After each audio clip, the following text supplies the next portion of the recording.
शुरू करते हैं आज की एक नई कहानी। किसी गांव में एक बूढ़ी अम्मा रहती थी। उसका एक बेटा भी था। वह अपने बेटे को बुलाकर कहती है कि मेरी तबीयत कुछ ठीक नहीं है, इसलिए मुझे मंदिर लेकर चल। तभी उसका बेटा मनदीप बूढ़ी अम्मा से कहता है कि मेरे दोस्त मेरा इंतजार कर रहे होंगे, तो मैं वहाँ जा रहा हूँ। और बूढ़ी अम्मा को सुनाकर वहाँ से चला जाता है। वहाँ बूढ़ी अम्मा आवाज़ देती रहती है और तबीयत खराब होने के कारण खांसने लगती है और कहती है, चलो मैं ही चली जाती हूँ। इतना कहकर अपने बैग में कुछ रोटियां ले लेती है और अपने बैल को संग में लेकर पहले गाय को रोटी देने जाती है। फिर वहीं से अपने बैल को घास चराने को ले जाती है। वहां पहुंचकर बैल अपना चरने लगता है और बूढ़ी अम्मा वहीं वृक्ष के नीचे बैठी बैठी सो जाती है। तभी वहीं पास से एक साधु बाबा गुजर रहे थे, तो वे बूढ़ी अम्मा के पास आए और बूढ़ी अम्मा को यूं सोते देख बोलते हैं कि तुम कौन हो और ऐसे यहाँ क्यों बैठी हुई हो? साधु बाबा की आवाज़ सुनते ही बूढ़ी अम्मा जग गईं और साधु बाबा से कहती हैं कि बाबा, मेरी तबीयत खराब है तो थोड़ा आराम करने लगी। फिर साधु बाबा उससे उसकी परेशानी पूछते हैं तो बूढ़ी अम्मा बताती हैं कि मैं अपने बैल को चराने लाई हूँ। साधु बाबा पूछते हैं कि क्या तुम अकेले रहती हो? तभी बूढ़ी अम्मा बताती हैं कि मेरा एक बेटा भी है, पर वह थोड़ा व्यस्त था, इस कारण मुझे ही आना पड़ा। इसके बाद साधु बाबा भी वहीं पर बैठ जाते हैं और बैग से पानी से भरा लोटा निकालते हुए बोले कि आपकी तबीयत खराब लग रही है, थोड़ा पानी पी लीजिए। फिर साधु बाबा कहते हैं कि क्या। क्या बैल को अभी घास खिलाना जरूरी था? तो बूढ़ी अम्मा बोली कि यह बैल तो मेरे बेटे समान है, क्योंकि इसकी देखभाल मैं बेटे की तरह ही करती हूँ। फिर बाबा पूछते हैं कि आपका बेटा क्या करता है? बूढ़ी अम्मा कहती है कि वो अभी नौकरी की तलाश करता रहता है, इसलिए थोड़ा व्यस्त रहता है। बाबा कहते हैं कि ये सब तो ठीक है, पर प्रत्येक व्यक्ति जन्म से नहीं कर्म से महान बनता है। उसी प्रकार बेटा भी कर्म से ही बनता है। और आप तो अपने बैल से बेटे की तरह प्रेम करती हैं, अच्छी बात है। चलिए, भगवान की मर्जी हुई तो दोबारा मिलेंगे।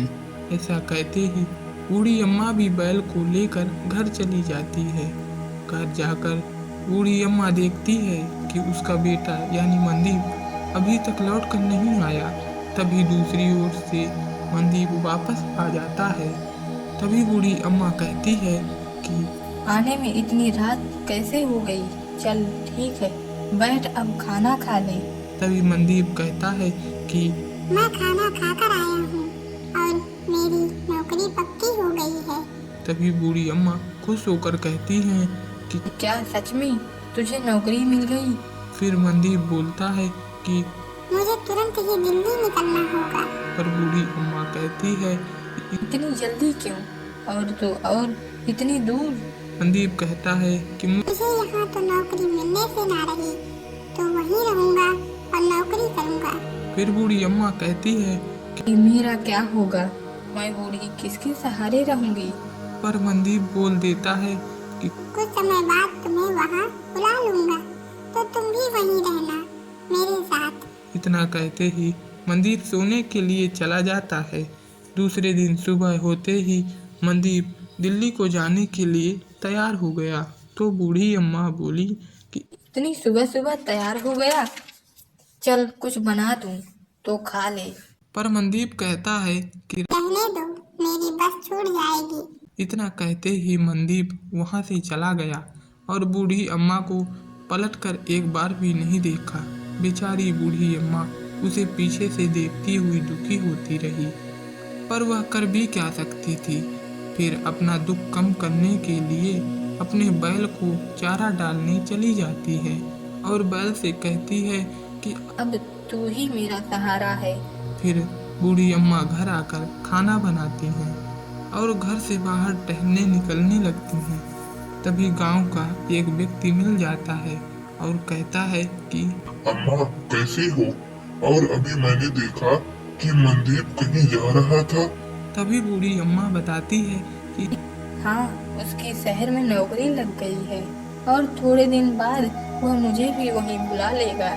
इतने में वो आदमी बोलता है कि बुरा मत मानो अम्मा, जो तुम्हारी तबीयत का ख्याल नहीं रख सकता वो तुम्हें क्या ही बुलाएगा।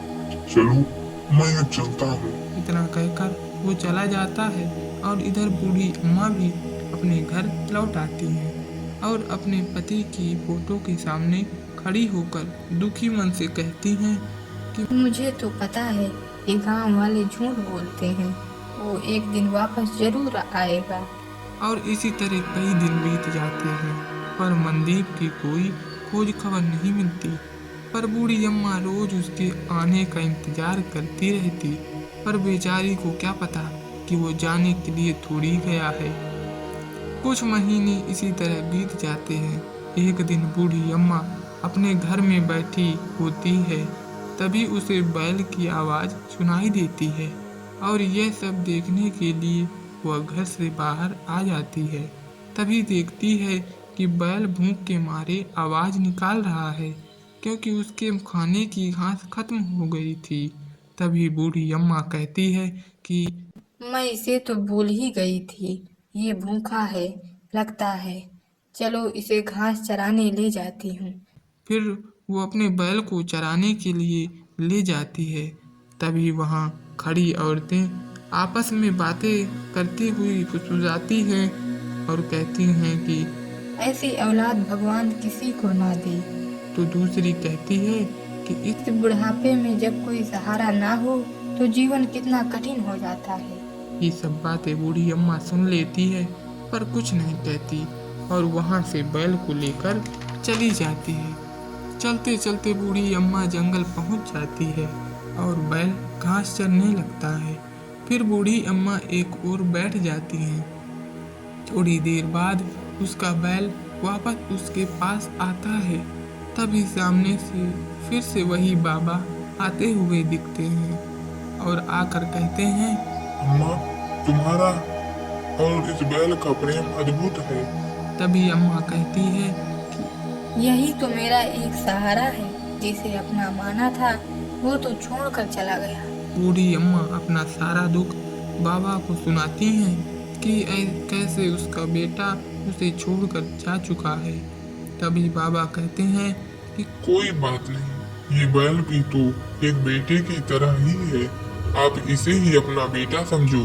तभी बाबा अपने कमंडल से कुछ पत्ते निकालते हैं और बैल को खिला देते हैं। खिलाते ही कुछ ऐसा चमत्कार होता है कि बूढ़ी अम्मा खुश हो जाती है। तो क्या है वो चमत्कार, देखिए भाग 2 में। और कमेंट में अपनी माँ के बारे में ज़रूर बताएं कि क्या आपकी माँ भी बूढ़ी अम्मा की जैसी है।